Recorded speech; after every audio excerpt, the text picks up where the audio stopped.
evening, boys and girls, ladies and gentlemen all over the world. It's good to see you this evening. You know who it is. It's Chilltown Hoops is in effect on our regularly scheduled programming on a Monday night. I wasn't able to catch you earlier today. I apologize for that. And we will be back in effect tomorrow, 9 a.m. on TikTok. Yes, we will be. But we are here today. In the process of us being here today, we got some housekeeping that we have to do. And I want to talk today about, more than anything, I want to talk today about the best guards in the game. Like when I know that when I hear, I'm certain when I hear people talk about guards, they talk about the lead guard, they talk about the two guard. Now we've gone to positionless basketball. That's why we have what we have in the All-NBA, with the All-NBA teams, with the All-League defensive teams. We have that stuff now. So with that being said, we still know that guards are guards, even though it's quote-unquote positionless. I've never really subscribed to that. Excuse me. The reason why I never subscribed to that is off the strength that everybody that plays a position has a job. Now, my job may have gotten expanded because of the way the game has changed, but that still doesn't negate that I have a job to do, right? That doesn't negate that. So if I play the four, I still have to do four-man things. Even if my job has been expanded, I still got to do four-man things, which is dirty work. If I play the three, well, the three-man has handled the ball more. You can thank Scottie Pippen for that. But the role of the three-man has gotten expanded. But I still got to do three-man stuff. And what's three-man stuff? Three-man stuff is getting out in the open floor. Three-man stuff is slashing, finishing at the basket. Now, more modern basketball, the three-man, he cracks the long ball more. He is more of a one-on-one player, more. A little while ago, he was more get the ball in the open floor and work. But today, he's more of a one-on-one player. Today, they're running more offense for him today, which I really like that. It's not that they weren't doing that years ago. I mean, they ran offense for Dominique Wilkins. They ran offense for Bernard King. They ran offense for Carmelo Anthony. No question about it. It's just that the game has gotten expanded. So the three-man does more things. I say that to say, as a guard, I still have to do two guard things. As a lead guard, okay, we have the lead guard who is more of a scorer today. You still got to do lead guard things. Well, is Joker a point guard? He handles the basketball a lot. Joker does handle the basketball a lot. He still does five-man things, though. That's what he does. He still does five-man things. And what are those five-man things? He leads the Denver Nuggets in rebounding. He's still a paint presence. Well, Joker doesn't play much defense. Well, it's not like he's not trying to play defense. No, he's not Hakeem Olajuwon. No, he's not Rudy Gobert, but he is trying to play defense. So, excuse me. So with that being said, I think about the guard position in the game today. And it's almost like everybody is a guard. And the reason why is because of the expansion of the long ball. See, the long ball was used as a weapon to open up the floor for the big man. It's not used like that anymore. The game is more outside in today. And not when I say in, I mean at the rim. The lost art of the mid-range it's not what it used to be. And there are guys who still play in the mid-range. SGA plays in the mid-range. Devin Booker plays in the mid-range. Donovan Mitchell plays in the mid-range. There are guys who still play in the mid-range. But for the most part, you got a lot of guys. You have a lot of guys who play either at the long ball line or at the rim. James Harden's one of those guys, right? James Harden was one of those guys. James Harden very rarely played in the mid range. He didn't play in the mid range very much. He was either at the long ball line or he was at the rim. That was James Harden. So with that being said, who are the best guards in the game? And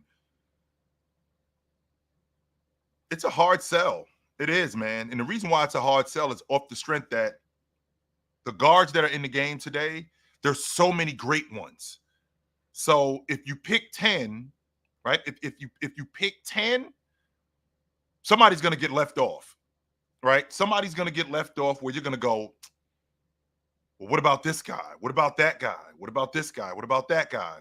And some people are going to get left off. Like, for example, in my honorable mention, Ja Morant is on that honorable mention list. Ja Morant has fallen out of sight with a lot of people. It's very much like what happened with Damian Lillard 2 years ago when he got hurt, and then he came back to Portland that next year and made the All-Pro team. And I really felt like Dame was going to play himself back into the top 10. And I felt like he had done that. And I feel like Ja is going to do that. Being out, like people kind of forget about who you are. Ja Morant is a prime example of that. Ja Morant is a guy who was up for league MVP. Was it a serious conversation? I'm not going to say it was a serious conversation, but he was in the conversation for league MVP. I think he had won Most Improved that year. They had made the playoffs. One of the best high flyers in the game. There aren't many guards that I can say get to the rim like Ja does. There aren't many guards that I can say get to the rim, and not just get to the rim and finish like Ja does. And I feel like this season, with this Memphis team having everybody back, I think he's gonna reintroduce himself to us. And I think that's a good thing, because even though they wanted to hand him the bag, even though they wanted to hand him the bag, even though they wanted to make him one of the faces of the league, he wasn't there yet. Nope, he wasn't there yet. But I didn't give Ja enough credit as a distributor. I mean, the 7 assists that he averaged, right? The 7 assists that he averaged were pretty incredible. And I didn't give him, I didn't give him enough credit for that, the passer that he is. I mostly got wrapped up in his ability to get downhill, his stop and pop game. His stop and pop game in the middle was really good, and I didn't give him enough credit for that. And because of that, there's some people who he's going to reintroduce himself to. Jamal Murray is another one who was an honorable mention. You know, after that championship season, he had been in and out of the lineup. He had gotten banged up. He wasn't that good in the playoffs. I thought Anthony Edwards did a really good job on him. I thought Jaden McDaniels did a really good job at slowing him down, keeping the ball away from him, throwing him off rhythm. I thought that they did a really good job at that. And with that, right? With that, I look at what Jamal Murray is able to do. I think him and Joker, with what he's able to do, I think him and Joker are the best 1-2 punch in the game. If the game is close, as long as the game is close, I think that those two together, I like their chances against anybody.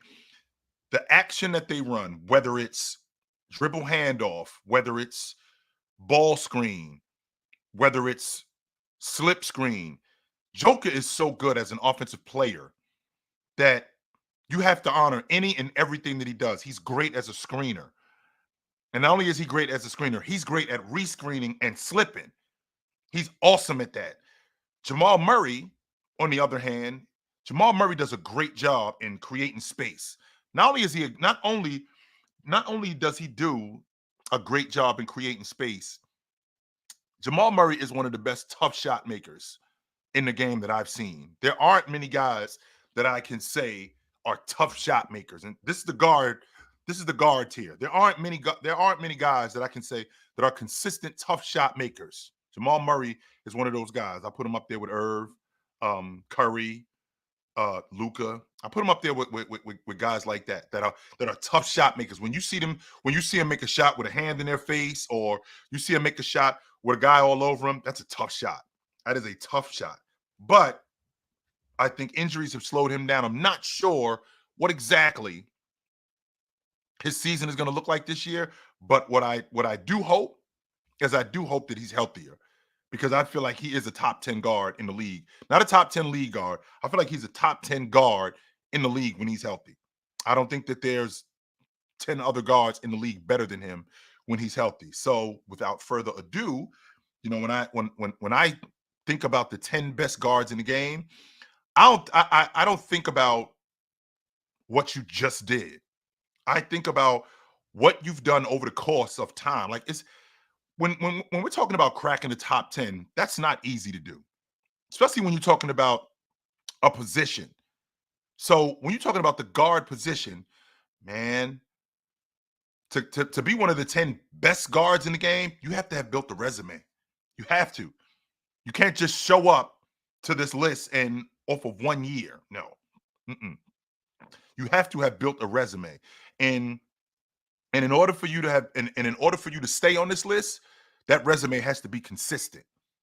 So at number 10, I think one of the most consistent resumes is Damian Lillard.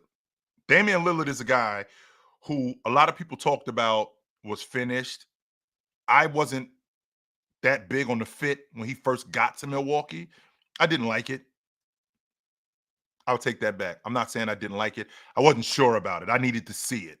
And I saw enough of it to recognize that, okay, they need to get some help. They need to get some help on the wings to protect him, because otherwise this thing isn't going to work. But with that being said, I can't deny who he is as an offensive player, as a scorer. Even in a down year, this is Damian Lillard, who averaged 25 a game. He started in the All-Star game. A lot of people got upset about it, talking about the fact that Jalen Brunson should have started in the All-Star game. Well, Knicks fans, this is your fault. You are the reason for this. I think Jalen Brunson was short something like 50,000 votes, and that came from that came from New York, and not just New York City, the state of New York. As much as you guys talk about Jalen Brunson this, Jalen Brunson that, why wasn't he a starter? Why didn't you guys vote for him as much as you should have? New York City only makes up 10% of the state. That's it. That's it. New York State is a huge state, and you guys didn't honor Jalen Brunson. So if there's anybody who you want to blame yourselves, because you should have paid more attention to him. But I felt like Dame reintroduced himself, like Ja's going to do this season. I felt like he reintroduced himself in the 22-23 season, because he had gotten hurt. He had an adductor, he had an abdominal strain, and it kind of kept him out for the season. So with that being said, he comes back the next year. He's averaging 32 a game, one of the more efficient guards in the game. In the process of him being one of the more efficient guards in the game,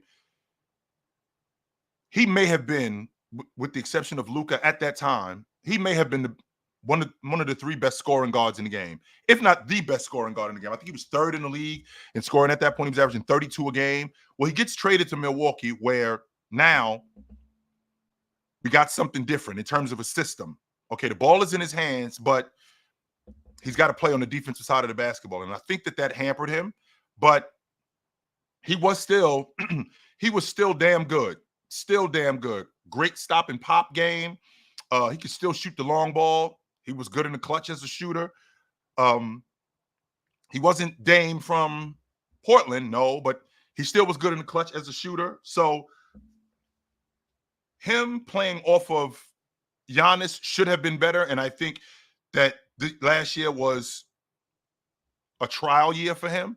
I think this season coming up, I think we could see a better version of these two offensively. It was obvious why he was there, and that was largely due to Giannis not wanting to be at the free throw line at the end of games. That's why you got Dame to close out games. And unfortunately, they were ravaged by injury. But Damian Lillard, he's still one of the 10 best guards in the game. with his ability to score, his ability to get to the rim. He's really efficient at the free throw line. He's a plus 85% free throw shooter. He can still shoot the long ball.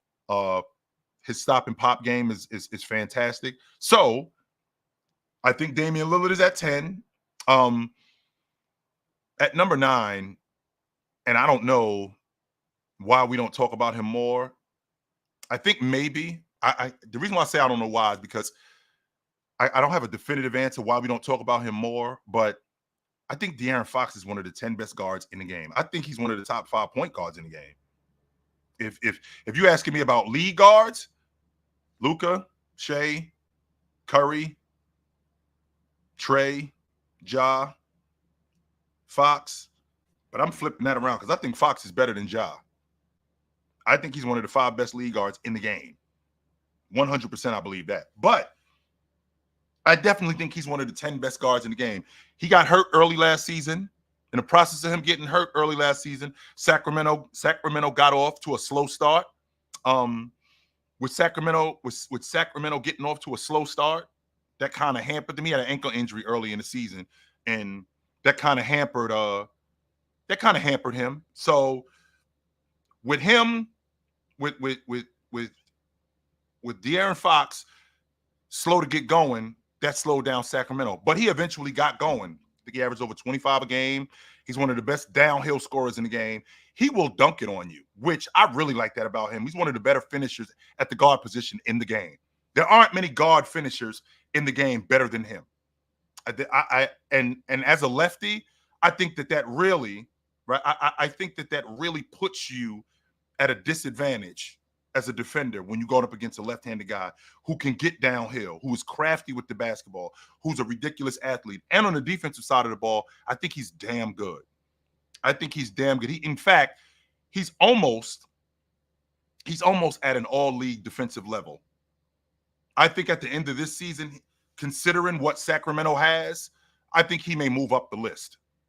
I think he could very well move up the list. He's passing the ball at a 2-to-1 assist to turnover ratio, at 6 a game. He is one of the better decision makers in the game, and he's one of the better closers at the guard spot in the game. And J-Man, you asked me the question of how do I define clutch? Clutch isn't just scoring. There's a number of different things that go into clutch. Clutch is how are you defensively? Clutch is you making a big play, not just as a bucket getter, but as a distributor.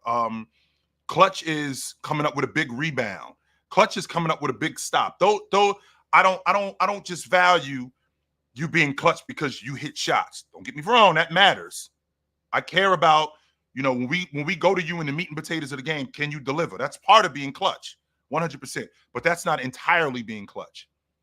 And that's where a guy like Scottie Pippen, I talk about him all the time. I don't think Scottie Pippen gets nearly enough credit for the clutch player that he is. I don't think he gets nearly as much credit as he should for being that. But De'Aaron Fox really puts guys at a disadvantage off the strength of him being left-handed.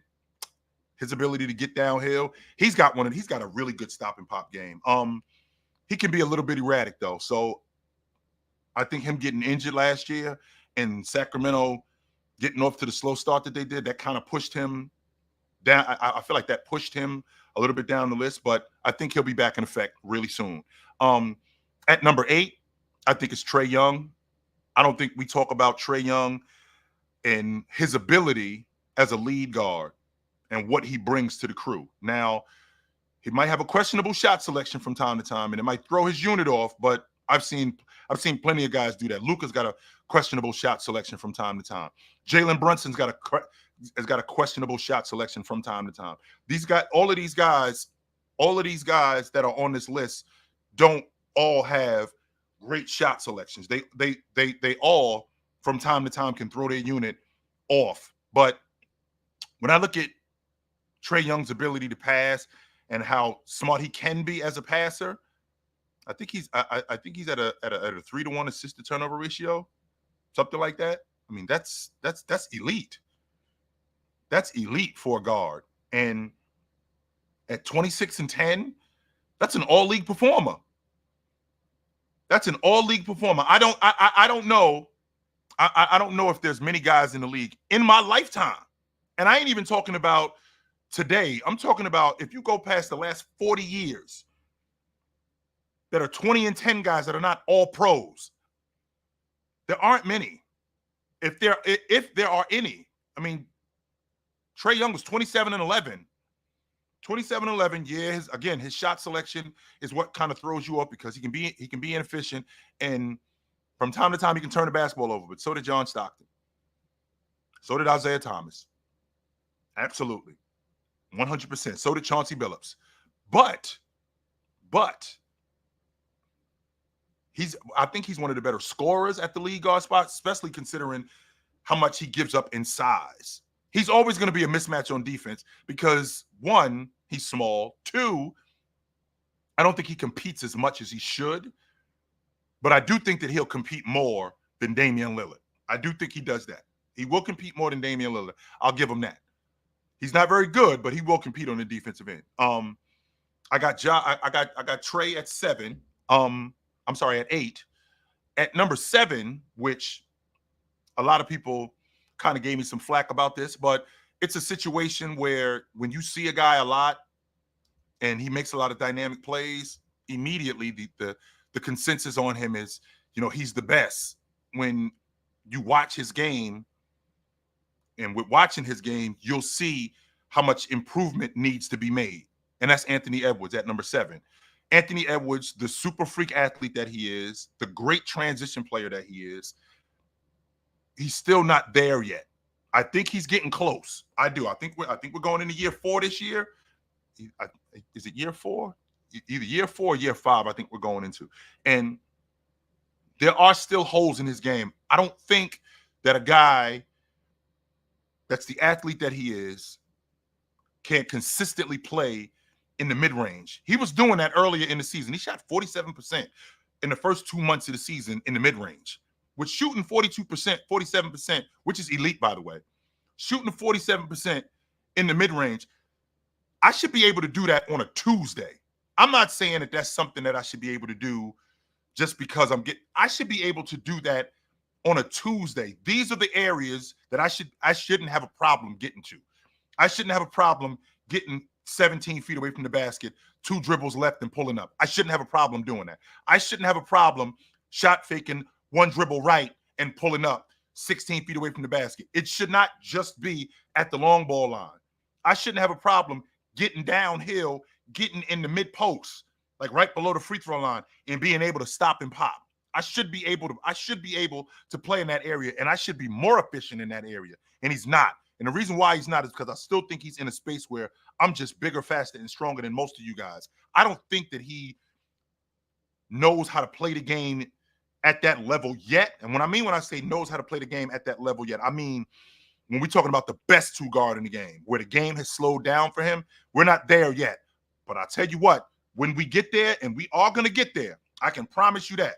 I don't think we're there yet, but when we get there, and I promise you, we're going to get there, he's going to be the best guard in the game. I don't think he's going to be a good guard. I don't think he's going to be one of the best guards. I think he's going to be the best guard in the game. My issue with him, as of right now, he doesn't shoot the basketball. As a 2 guard, he doesn't shoot the basketball at a high enough level in the middle as he should. I think that once he's able to get that down, I think it's going to be him, and I think it's going to be everybody else. This is at the 2 guard spot, and even at the guard spot. I feel like it's going to be him, and it's going to be everybody else. But at the 2 guard spot, I think he'll create a huge gap within the next 5 years. At 27, 28 years old, there's no way. I don't think that he'll be the best guard in the game, barring injury. But there is somebody that plays. There is somebody that plays where I want Anthony Edwards to play more, and that's Devin Booker, who I got at 6. Devin Booker, one of the best one-on-one players that I've seen in a long time at the 2 guard spot. He doesn't do a lot of extracurricular stuff. I like how he knows exactly where he wants to get to. I like how he understands and recognizes defenses. Now, he can get thrown off of his spots because he can be a little bit erratic, and sometimes he can be streaky. But when he gets in that mid-range, when he gets in that 15 to 17-foot area, especially playing pick and roll, he is fantastic. Yes, he is. And I didn't recognize, and now I do, I didn't recognize the finisher that he is around the rim. Like Devin Booker can play above the rim. There aren't many guards. I don't mean two guards. Guards, period, that play above the rim. He's one of those guys who plays above the rim. And I think that's a big deal for a guy his size. And he also exhibits a two guard who, when you get in the meat and potatoes of the game, not only can you go to him for buckets, I need you to be able to knock down free throws. I need that. I'm not saying that I'm hoping that you can do that. I'm not saying that I think you can do that. That's for my guards. You need to be able to knock down free throws and ice games. And he can definitely do that. Definitely do that. So I have him at number 6. And he could be anywhere between 4 and 6 in terms of the guards, anywhere. At number 5, I got the best two guard in the game. I think that's Donovan Mitchell. Donovan Mitchell has built up a resume that exhibits him being the best two guard in the game. So when he got traded to Cleveland, Cleveland is a play-in team. When he gets there, they go from being a play-in team to a top 5 seed. He had the best season of his career statistically the first year in Cleveland. Not this season that just passed, but in 22-23, he had the best season statistically. He never shot that well at the long ball line. He never shot that well in the mid-range. Never shot that well at the free throw line. And what I don't give Donovan Mitchell credit for, particularly at his size, Donovan Mitchell is a damn good defender. He's great in the passing lanes, right? He's great in the passing lanes. In addition to him being great in the passing lanes, he's also a solid on-ball defender. He knows how to close out with the right hand. He doesn't get bullied, especially a guy at his size. And he's shown me, and he's shown me that, as the kids would say today, he'll go band for band with you. He 100% will do that. He will go back and forth with you. I saw him do it in the bubble. Gary Harris gave him some trouble. I won't argue that. Gary Harris gave him some trouble, but him and Jamal Murray went back and forth. I think Jalen Brunson outplayed him in 23, but I think last year, I feel like he was more prepared had he not gotten injured. That's kind of what slowed him down earlier in the season, because there was a stretch where I think the Cavs had won 16 out of 17 games. Well, the schedule was weak. Hey, listen, man, we don't put the schedule together. We play all the teams in the NBA.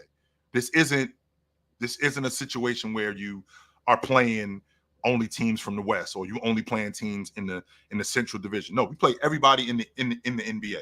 And they had ran off 16 out of 17 games. Donovan Mitchell was fantastic. I think he was averaging something like 26, 27 a game. He was in the top 3 last season in steals. One of the better off-ball defenders that the game has seen. And at his size, that's the thing that I think about the most. At his size, because I think he's listed at 6'2", but from what I understand, he's closer to 6'1". But he's built like a tank, though. And his ability to finish at the rim at that size, dunking on guys, getting to the basket, and what people don't talk about, which I do my best to talk about with him more, is his ability to pass, especially in transition. When he's getting downhill in transition, he's looking for Wade. He's looking for Strus. He's looking for Okoro. When he gets in the paint, he's looking for Jared Allen. He's looking for Evan Mobley. He's looking for these guys. And in the process of looking for these guys, they do convert. Those 6 assists, they could easily have been 7 or 8 last season. But he didn't get the conversion that he was looking for. So I got Donovan Mitchell at 5. I think he's a top 5 guard in the game. At number 4, it's Jalen Brunson. I thought that Julius Randle was the guy on this crew until I saw, when Julius Randle went out of the lineup, what Jalen Brunson could do for this unit. And I'm not that big a fan of small lead guards who dominate the basketball. I'm not that big a fan of those guys. But what Jalen Brunson had shown me at that point was he is a winner. He will play winning basketball. He will do what it takes to win. Now, that doesn't mean that you're always going to win, but he'll do what it takes to win. He gets downhill with the best of them. And just like De'Aaron Fox, there aren't many guards that are at an advantage against him because he's left-handed. Because he's left-handed. He's got one of the better stop and pop games in transition. He's got that herky-jerky game, which I really like that because that keeps distance between him. That keeps distance between him and everybody else. You can't really crowd him because he's so good at creating space and keeping you away from him. That's why he's able to get open shots the way he gets them. He became a better passer last season because I wasn't high on Jalen Brunson as a distributor. I thought that honor went to Julius Randle because Julius had led them in assists. Not only did he lead them in assists, he was one of their better downhill kick-out passes. He was their best downhill kick-out passer. I mean, I believe it was in 22 or 23.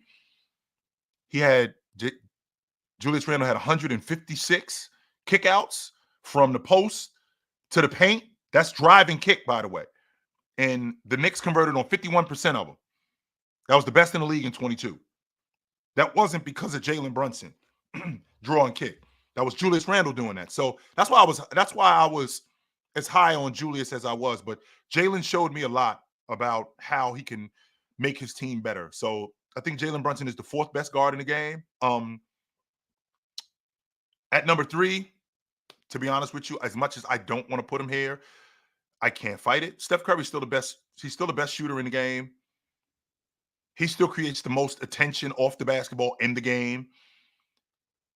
He's still the best catch and shoot guy in the game. He's still one of the better one-on-one players in the game. And even at his advanced age, he will compete on the defensive end. Curry isn't one of those guys who I'm just old and I'm going to stand behind the long ball line. No, he still has gas, right? He's still got some petrol in the tank where he can move off the basketball. He's great in transition. It almost looks effort. There's a reason why they call him Steffortless, because it looks effortless what he does. There aren't many guys, like I said, who are able to catch and shoot the way he does. There aren't many guys who can create shots off the dribble like he does. But I think that's largely due to Golden State's offense and the system that they run. This is what I don't want, though. What I don't want is I don't want there to be the logic, well, Curry's a system player. Let's just say for the sake of argument that's true.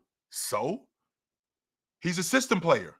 Last I checked, if any of you out there, can you tell me when Michael Jordan got Phil Jackson, what kind of offense did he play in when he got Phil Jackson? If refresh my memory, guys, so I'm clear. I just want to make sure that I'm not losing my mind. What offense did Jordan play in when he got with Phil Jackson? And so I remember correctly. And him, not only him, but what offense did Bryant play in when he got with Phil Jackson? Right? So these guys are all system. These guys are system guys. With them being system guys, it works. It actually enhances their game. Curry's game gets enhanced. Right? Curry's game gets enhanced in that system where a lot of ball movement, a lot of action, a lot of misdirection. That enhances Curry's game. That doesn't take away from the fact that Curry's super nice with the pill. Curry can get his shot off if you want him to, if he wanted to. You can put Curry in isolation. He's great in dribble handoff still today. Not only is he great in dribble handoff, he's great coming off cross screens still today. So I still think he's one of the 3 best guards in the game. Not point guards, overall guards in the game. At number 2, I think it's SGA. The great thing about SGA, the thing that I dig about him the most, and I'm on record saying this, he reminds me of a more athletic version of Steve Smith. And the reason why I say that is because he might be a little smaller than Steve Smith. Steve Smith goes 6'8". SGA goes 6'6". And he reminds me of Steve Smith because he plays with such pace. You can't speed him up. You can't slow him down. You're not doing any of those things with him. You're not. It's not happening. He's going to play at his own pace. If you crowd him, that's fine. If you try to be physical with him, that's also fine. He's going to get to where he needs to get to in order to be effective. I really dig that about him. Really dig that about him. And the most impressive thing, not even on the defensive side of the basketball, on the offensive side of the basketball, how he's able to be the efficient scorer that he is, and he doesn't play above the rim at 6'6". He's not one of those guys that plays above the rim. He's not running down the lane punching it on guys. That isn't his game. That's not who he is. No. But I tell you what he will do. He'll get to the elbow. He'll get to the mid post. He won't crack the long ball like that. He's not a high volume long ball shooter. But he will make one. He'll make two of them. I think that with SGA, he's one of those guys that, we can build our unit around this. I don't think Oklahoma City's that far away from really contending for the NBA,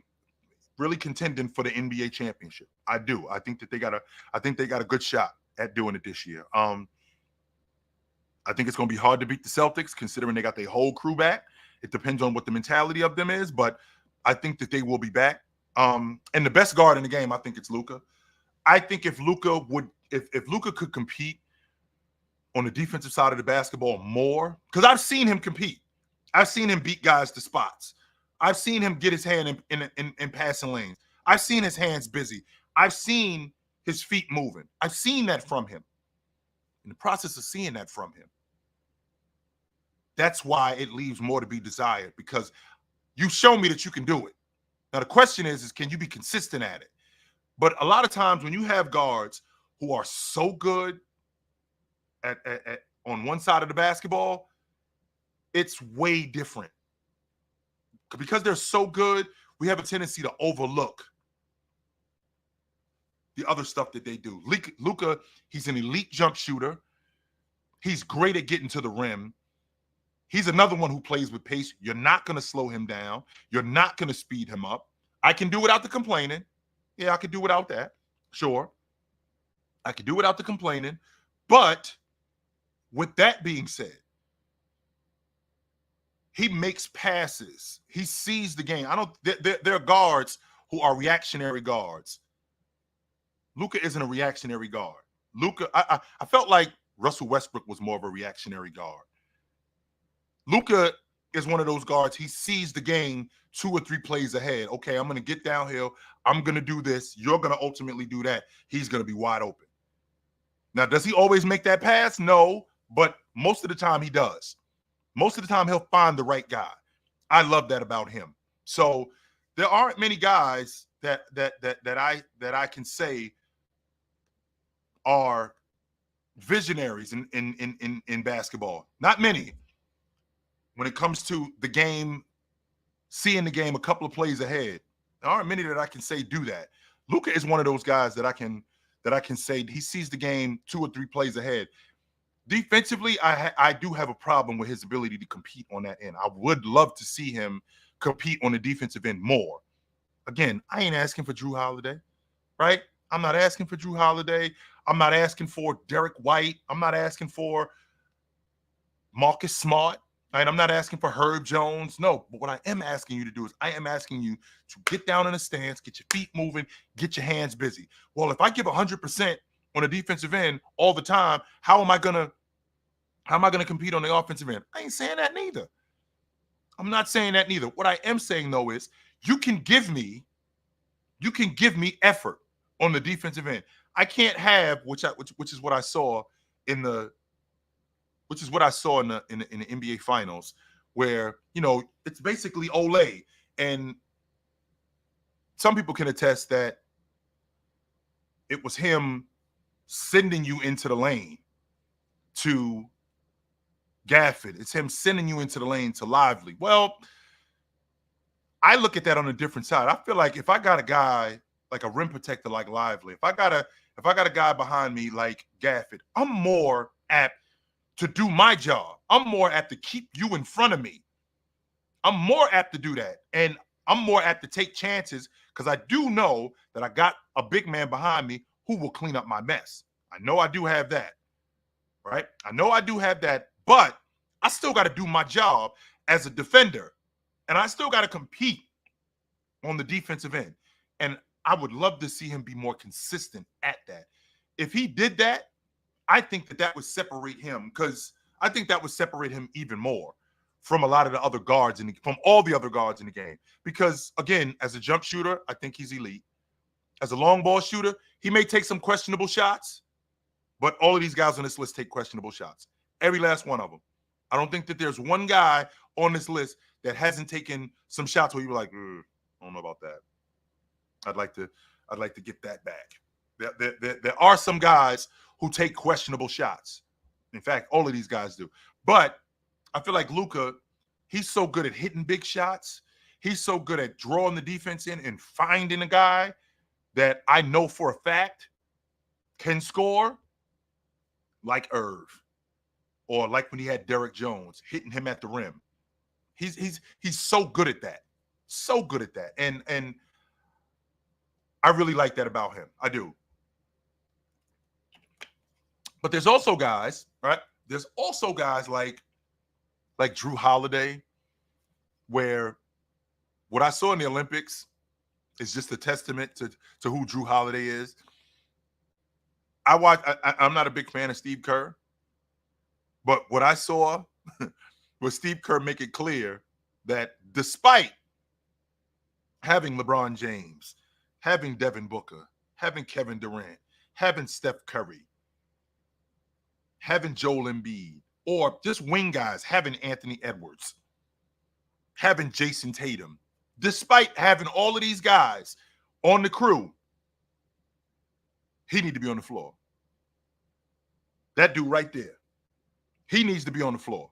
I will find minutes for him. And the reason why I'm going to find minutes for him, because there aren't many guys who play basketball the way he plays. And what I mean when I say that is I'm competing on both ends of the floor. I'll knock down open shots. Drew doesn't play above the rim. That's not him. But I compete on both ends. Excuse me. I compete on both ends. In the process of me competing on both ends, I don't do a lot of dumb things. My team isn't going to lose. My team isn't going to lose because of me on a regular. No, that's not it. So when I think about when I think about who Drew Holiday is, I learned a lot from him over the summer. I already knew who he was when he got to Milwaukee because I saw immediately watching Milwaukee take Eric Bledsoe out the lineup and put Drew Holiday in. I'm like, okay, that dude better than that dude. I do what you do, set better. It's the exact same thing. It's not like they're just adding another piece. No, what we had last year was what we needed in order to win. But we took that guy out and we put this guy in. And he's better than him.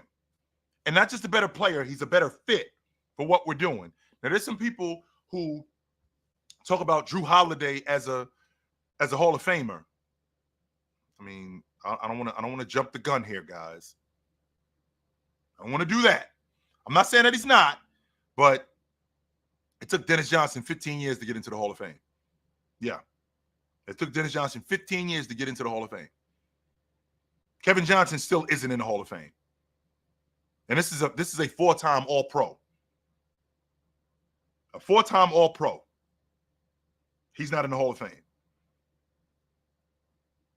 That's how, and Dennis Johnson, it took him 15 years. I don't think Drew Holiday's ever been on the All-Pro team.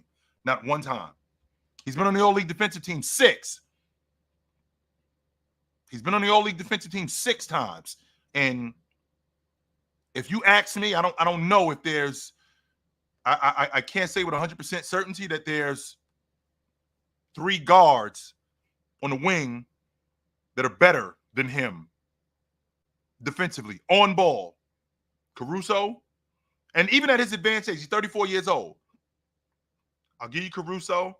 I'll give you Herb Jones. I'm not sure if I'll give you Jaden McDaniels, but you want Jaden McDaniels? I can see it. That's really as far as I'm going. That's really even at this stage of his career. I think he's better than Leonard. And I ain't even talking about just guard. I'm talking about perimeter defenders. I think he's better than Leonard. I think he's the best perimeter defender on his crew. I think he's better than Derek White. Herb Jones, Caruso, I'll give you those two. I think he's better than Lou Dort, if I'm being honest with you. And the reason why is I think his anticipation is better than Lou Dort's anticipation. I think he's better at beating guys to spots than Lou Dort is. I think he's much better, and I think that's largely due to him being a vet. I think that's largely due to him being a vet. I think he's better than Lou Dort as an on-ball defender, maybe even an overall defender, because I feel like even though they're the same size, I feel like he's a little bit more versatile than Lou Dort. And I love that about him. I love that. I watched him, and you guys know how I feel about Evan Mobley, but I watched him turn into a four-man in that Celtics series. I'm like, what is Drew Holiday doing down in the post against Evan Mobley? Had me thinking that the big fella was soft. I'm like, wait a minute. No, he's not soft. It's just Drew Holiday is just that good of an all-around player. But I can appreciate I can appreciate the, what's the word I'm looking for? I can appreciate how you see him. I can appreciate how you see him. I can appreciate that. Sure. 100% I can. I'm not one of these people who I'm not one of these people who I watch players and I'm not one of these people who watch players and go, this guy sucks. No. I actually watch your game and see what type of player you are. So when I tell a guy that I think Donovan Mitchell is the best two guard in the game, this is why I think he's the best two guard in the game.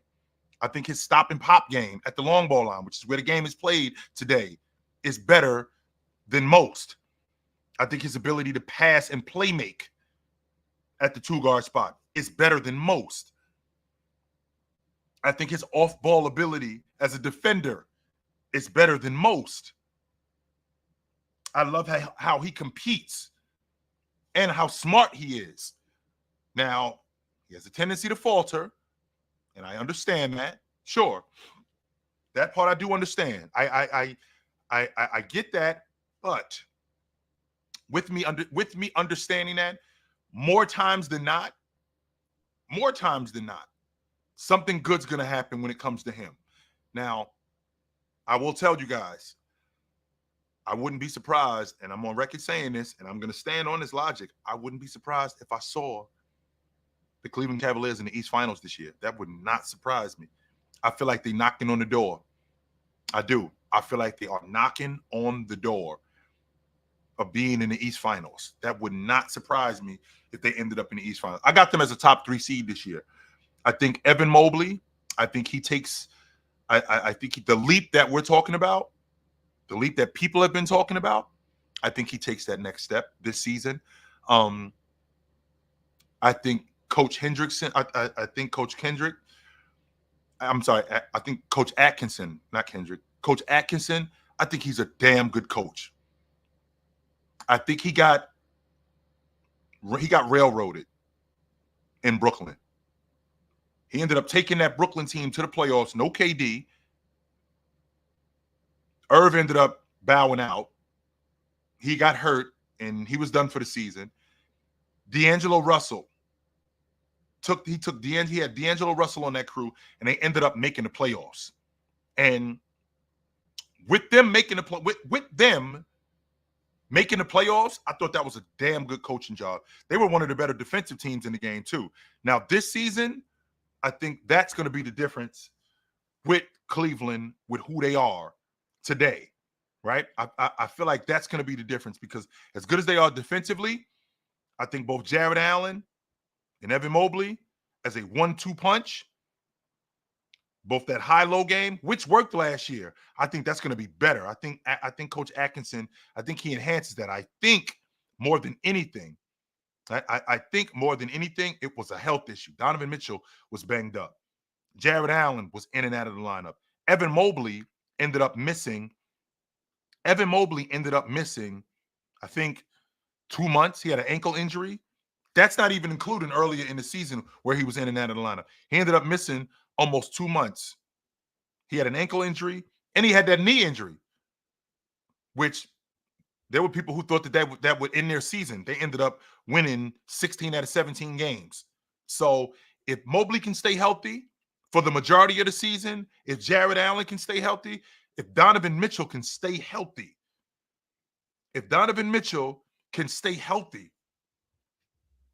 there is no reason why there is no reason why that team won't be able to compete in the Eastern Conference. I think that they're a top 3 seed this season coming up. There are teams that I think have shown that they've improved. I won't argue that. But we're talking like Cleveland hasn't gotten better. We're talking like the Cleveland Cavaliers haven't gotten better. They were a game out of the 3rd spot last year. 2 games out of the 2 spot. That's it. And they were decimated by injury. They were a game out the 3 spot and 2 games out the 2 spot, and they were decimated by injury.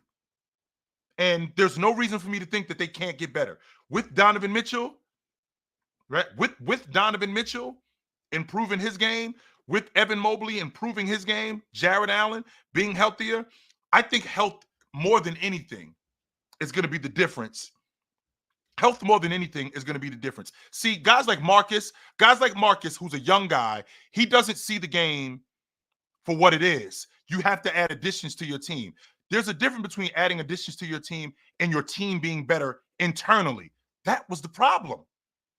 That was 100% the problem. You got the formula with Garland, with Mitchell, with Mobley, with Garland, with Mitchell, with Mobley, with Jared Allen, with Strus, with Okoro, who has gotten better. You got the formula. The question is can you guys improve? See, the idea of improving your team outside of that's always been a cop-out for me, right? That's always been a cop-out for me.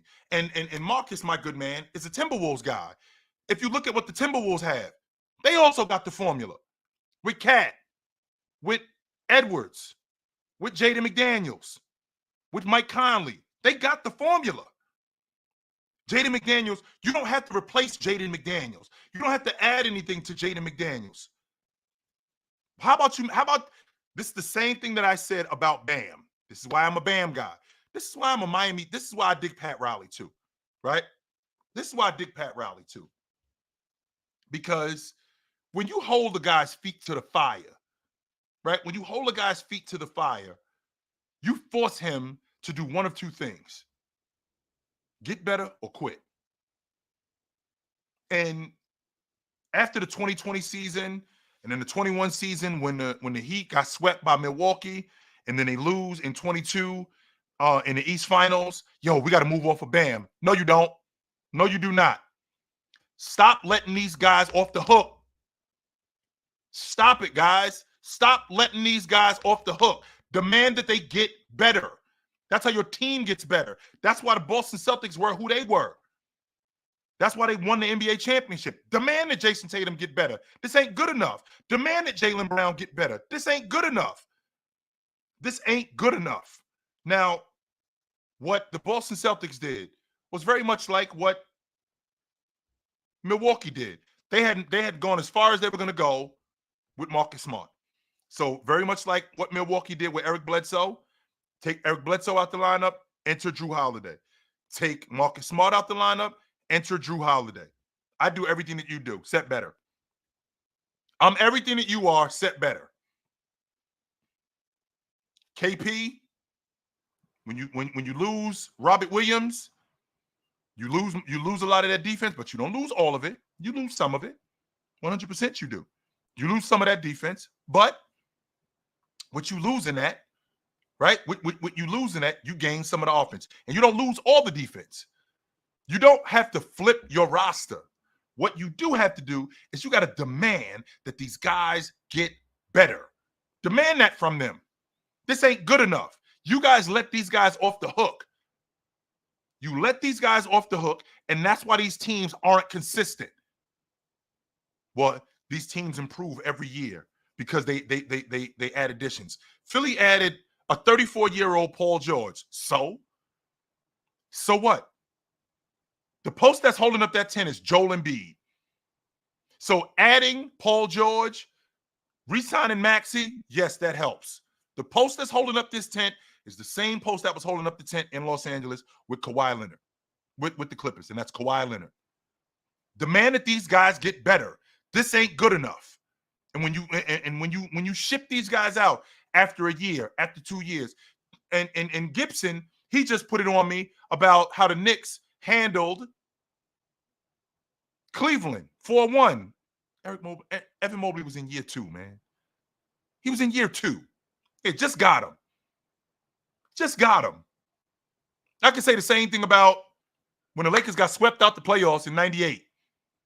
When the Lakers got swept out the playoffs in 98 by the Jazz, Bryant was in year 2. He just got him.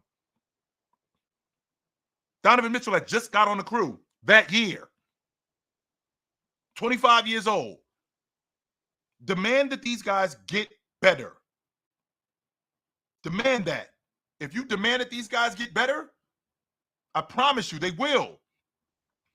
Duke sent the super chat. Duke said the top 10 point guards in order. Luka at 1. Actually, I'm going to go from the bottom. I'm going to go 10. Jamal Murray at 10. Hallie at 9. Brunson at 8. Maxey at 7. Trey at 6. Fox at 5. Steph at 4. Ja at 3. SGA at 2. Luka at 1. Josh still at 3, and he hasn't played all year. I think he can play himself back into that. I don't know if I'll argue that. I do think that he could play himself back into that. But him being a top 3 guard right now, for him being a top 3 guard right now, after missing the whole season, I don't know. I don't know. So, well, here's the thing, Heaters. Here's the thing, Heat versus haters. And I think this is really interesting that you say this. When you say, sure, the only reason I refute to get better is I seen Tyler Hero peak in the bubble and had to be a 6th man, and that's his best position. Okay, so if that's true, keep him there. The problem is that he got moved to the starting lineup. That's not where he's at his best. That is not where Tyler Hero is at his best. I think Tyler Hero, if we're talking about rotation players in the game, I'm 100% confident he could be the best rotation player in the game. That includes Malik Monk. That includes the big guy that includes Big Jelly up in Minnesota. I think he could be the best. I think he could be the best rotation guard in the game. Even the best rotation player in the game. The problem was that he got moved to the 2. I mean, he got moved to the starting 2 guard spot, and then turned around and told us that he was on Luka level. I was like, hey, chill out. Relax, brother. I ain't saying that you can't rock. I ain't saying that you ain't a baller. What I am saying, though, Nas Reed is Big Jelly, Kill. Nas Reed, that's Big Jelly. I ain't saying that you can't rock. What I am saying, though, is chill out. You ain't that nice. Right? You ain't that nice. I am saying that you nice, though. And I do think you super nice. But I think you super nice in this role. I don't think that I don't think that he's one of those kind of guards. I don't. I do not. I think that if he would accept being a rotation guard, please. I think the Heat are so much better. I don't think they're better. I think they're so much better with him as a rotation guard. Because I don't think that there's any. I don't think at the guard spot, him and Malik Monk. I don't think that there's many guys that come off the bench that are better than him at that spot. So, demand that these guys get better, guys. Stop letting them off the hook. Please stop letting them off the hook and demand that they get better. That's the only way your team is going to get better. Stop with the trading this guy and get rid of this guy. We have the formula. Demand that these guys get better. And when you demand that these guys get better, you get the most out of them. That's why you're seeing what you're seeing at a Bam. I feel like I'm getting 2 more years. Bam is 26. I feel like I'm going to get 2, maybe 3 more years of 20 and 10 Bam. And then after that, I'm still going to be in prime Bam, but I think these are peak Bam seasons right here. So demand that these guys get better, man. Stop letting these guys off the hook. Knock it off, please. So it's about that time for me, guys. It was good to see you tonight. You know how to find me. You know where to find me. If I'm not here, I'm on TikTok every morning, 9 a.m. Good morning, NBA. And if I'm not there, this is where you can find me at weeknights. If I'm not here, I'm with my man Tony Tone on Tuesday nights. This is what we do, Fluent and Chill. If I'm not here, I'm on the panel 11 to 2 weekdays. And if I'm not there, you can catch me on Saturday. You can catch me on Saturday with my man Big Ox, 12 o'clock Eastern on Chill with Chill. That's it. So I wasn't there this morning. I apologize. It won't happen again. I will be back. Don't you worry about that. I will be back. This was a blip. No problem. We will be back to regularly scheduling programming tomorrow morning. You got my word on that, and it won't happen again. I will see you guys soon, but until then, put on a suit, drink water, don't drink and drive. Hey, man, call your mother. Last time you talk to your mother, call your mother. I will talk to you guys soon, but until then, take it light. Take it. Absolutely, man. It was good to talk to you guys this evening. This was